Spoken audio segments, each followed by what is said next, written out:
বর্তমানে ফেসবুকে long video এবং শর্ট ভিডিও আলাদা আলাদাভাবে দেখা যায় না। আমরা যদি লং ভিডিও দেখতে চাই তাহলে শর্ট ভিডিওগুলোই সামনে চলে আসে। এমন একটি সেটিংস রয়েছে যেটি অন করলে লং ভিডিও এবং শর্ট ভিডিও আলাদা আলাদাভাবে দেখা যাবে। আপনাদেরকে বোঝানোর জন্য প্রথমে আমি ভিডিও অপশনটিতে একটি ক্লিক করব। ক্লিক করার পর আমরা যখন নিচের দিকে স্ক্রল করি তখন দেখতে পারবো এখানে শুধু লং ভিডিওগুলোই শো করছে আর শর্ট ভিডিওগুলো শো করছে না। এখান থেকে আমরা যে কোনো লং ভিডিও দেখতে পারবো। তারপর যদি আমরা শর্ট ভিডিও দেখতে চাই তাহলে এই রিলস অপশনটিতে একটি ক্লিক করব।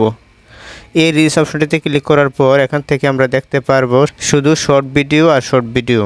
এইভাবে আমরা আলাদা আলাদা ফরম্যাটের লং ভিডিও এবং শর্ট ভিডিও দেখতে পারবো। আর এই সেটিংসটা চালু করার জন্য আমরা প্রথমে ফেসবুক থেকে উপরের দিকে থ্রি লাইন অপশনে একটি ক্লিক করব। থ্রি লাইন অপশনে ক্লিক করার পর সেটিংস অপশনে একটি ক্লিক করব। সেটিং অপশনে ক্লিক করার পর নিচের দিকে স্ক্রল করব। নিচের দিকে স্ক্রল করার পর ট্যাব বার নামে একটি অপশন পাবো। এই অপশনটিতে একটি ক্লিক করব। এই অপশনটিতে ক্লিক করার পর কাস্টমার দ্য বার নামে একটি অপশন পাবো। এই অপশনটিতে একটি ক্লিক করব। এই অপশনটিতে ক্লিক করার পর এখানে অনেকগুলো অপশন রয়েছে। তার মধ্যে ভিডিও নামে যে অপশনটি রয়েছে এই ভিডিওর আন্ডারে পিন ডেট নামে একটি অপশন রয়েছে। এই পিন ডেট অপশনটিতে একটি ক্লিক করব। পিন ডেট অপশনটিতে ক্লিক করার পর নিচের দিকে হাইট নামে একটি অপশন রয়েছে। এই অপশনটিতে একটি ক্লিক করব।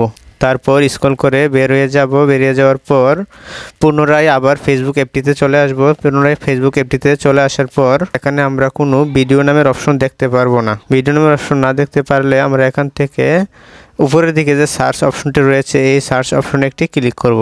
সার্চ অপশনে ক্লিক করে VIDEO ভিডিও লিখে সার্চ দিব। আর এইভাবে আপনারা লং ভিডিও এবং শর্ট ভিডিও আলাদা আলাদাভাবে দেখতে পারবেন।